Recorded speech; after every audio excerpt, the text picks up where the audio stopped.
and welcome to the Not So Expert Expert Mom. Today we're going to be talking about finding childcare.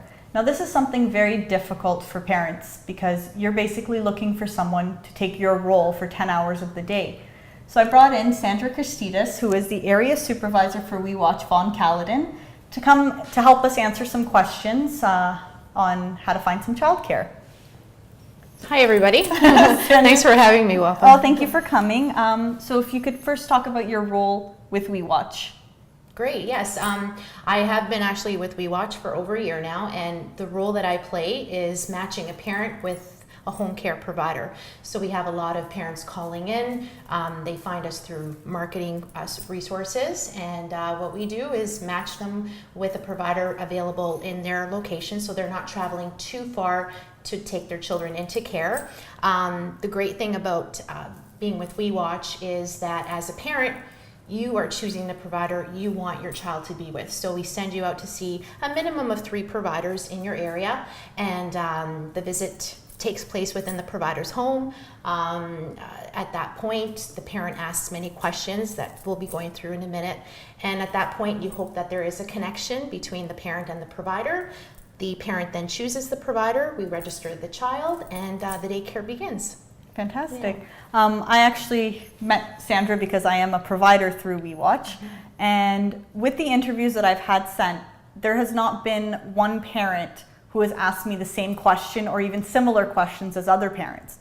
Some are more into, what I'm feeding their child or what activities I'm doing with. Others just look at, how I'm interacting with their child just from the interview.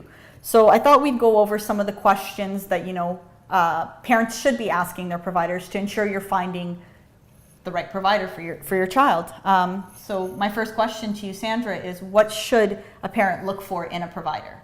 It's so important to be able to have many options when you're looking at a specific daycare, whether it be a center-based or home-based. So the types of questions that a parent should ask a provider is, first off, how long have they been doing the home child care? It's so important to learn a little bit about their experience, about the children in their care. That's another hot topic, is how many children are in their home, because you do generally want to have an idea of what your child regular daily routine is going to be and how many children are going to be part of that routine. Another important aspect would be when it comes to a routine, as we said. So usually within the provider's home, they have a program plan up on their wall so that parent is able to ask that question and the provider is able to show them that, by 9 o'clock, all the children are in care. By 9:30, we have had breakfast. By 9:45, we're getting ready to go out for a walk, or whatever it is that the day brings according to their programming. Another very important topic would be a menu. And being a licensed home daycare, you must have a menu posted for all of the parents that come into the home. So with that, you'll know exactly what your child is eating for the day. And as a parent, you have the choice to be part of that menu planning, because of course, you're the one who knows what your child will like and what they dislike. So it's great for the provider and the parent to come together and work on a menu that's going to work for the child. That's probably what the benefit of home care is, licensed home care is, because you get to be involved in that. With a daycare center, it's almost like it's set in stone exactly what your child's going to eat, and yourself, you have your child in home care as well. Yeah, and that's the thing with I wouldn't have ever changed it. Home daycare for us, me and my husband, was one of the best things that we've ever made for the children that are in care. Even my son is still in WeeWatch, and it's been a great journey because you're on the same page as the provider. Being in a daycare center, you really don't have a choice in the foods that they offer, unless, of course, you bring your own for the child, as well as being able to be part of the programming. Because, of course, if your child is sick in home care, it's very flexible. So a provider can change that's routine for the day because there's a sick child, or the child is teething and going outside isn't the perfect way to go for that day. So the flexibility is such a great aspect when it comes to home care, because you can juggle with that.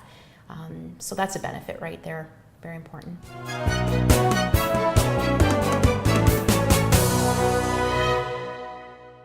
So the next question I have is what a parent should look for when looking for an environment.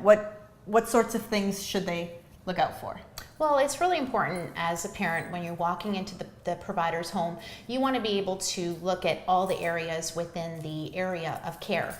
A good way to do that would be to ask the provider which section of the home does the care take place. So she will probably show an area where it's more of the quiet time, where there's a sleeping area. So you want to be able to have a good idea of what the provider has to offer in terms of stimulating toys, because of course it's so important to know that your child is going to be busy throughout the day. Books are very important because we know how interested children are when it comes to those learning pieces, as well as if there are outdoor play, the backyard. So depending on the size of a home, a parent should always not really focus on that, because you can have a small home with so much to offer, whereas a larger home might not have everything that a smaller home could. So being able to see what the provider has to offer on a regular daily basis is so important. In terms of safety in a home, you know, you have to make sure you're looking at a fenced yard, and you know, all the plugs are covered up. You know, parents look at this. I find even myself when people are coming to do an interview, they're looking at something as simple as my sockets in the house, just to make sure they're covered up and, you know, there's no hazards in the house. And, you know, it's important to a parent, myself being a parent, you know, it's what I would look out for as well when I'm looking for childcare. Yeah. The great thing about WeeWatch is that we have site safeties conducted every quarter. So with being a licensed agency, the providers have to be certain that they're following rules and guidelines set up by the ministry. So when a parent is walking through a home and looking out for, you know, a gate, it's so important that that gate be up, especially when the children are in care. You may find that if a provider is new, they might not have everything up and ready to go because the child, or they don't have children. So it's a good idea to sort of ask the question, how many children are you looking for? And then looking out for those safety areas and making sure that everybody is safe and everything is covered, like those sockets in the walls.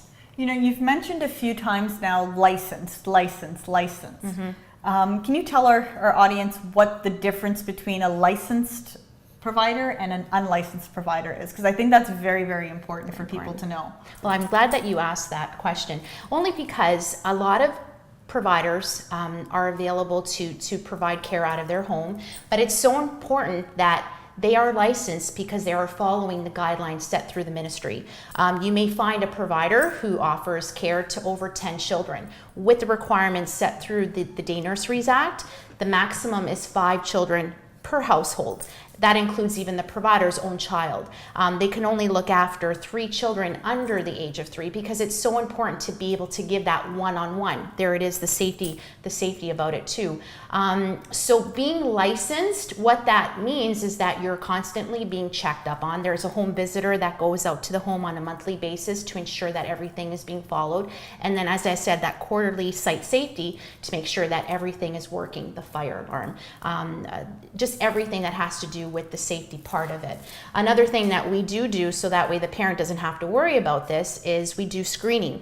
We check criminal records. We also do medical checks, and it's not just the provider, it's also the provider's family members, because of course in a home environment you're going to have husbands, you're going to have children. So it's our job to take care of those screenings, to make sure that we do our reference checks. And the great thing too is CPR. That's always a must. And it's not like the provider takes it only once. They have to take it as soon as it expires, even a couple of months prior to that. So they're on top with the CPR and first aid.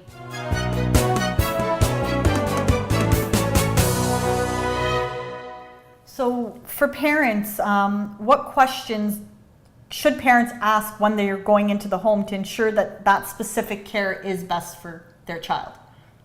Well, what's important to ask as a parent is, again, why are you doing this? Like, you want to make sure that your child is going to be in the best hands. So the first, and I think most important question is, why you? Why should I choose you over the other providers, over the private provider that is going to probably charge me less?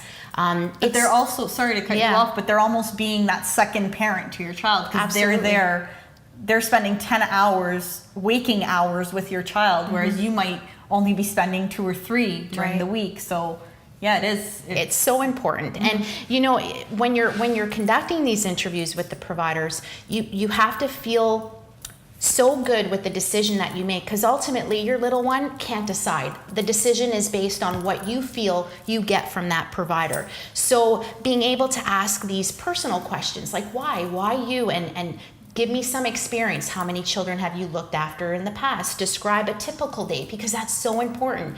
You want to make certain that the day is filled with learning, filled with fun, filled with love. So again, by a provider promoting her daily routine, that's key, because you know exactly what your child is going to be doing the entire day. Like you said, 10 hours, that's a long, it's a long day, and entertaining a child and educating them, it's so important.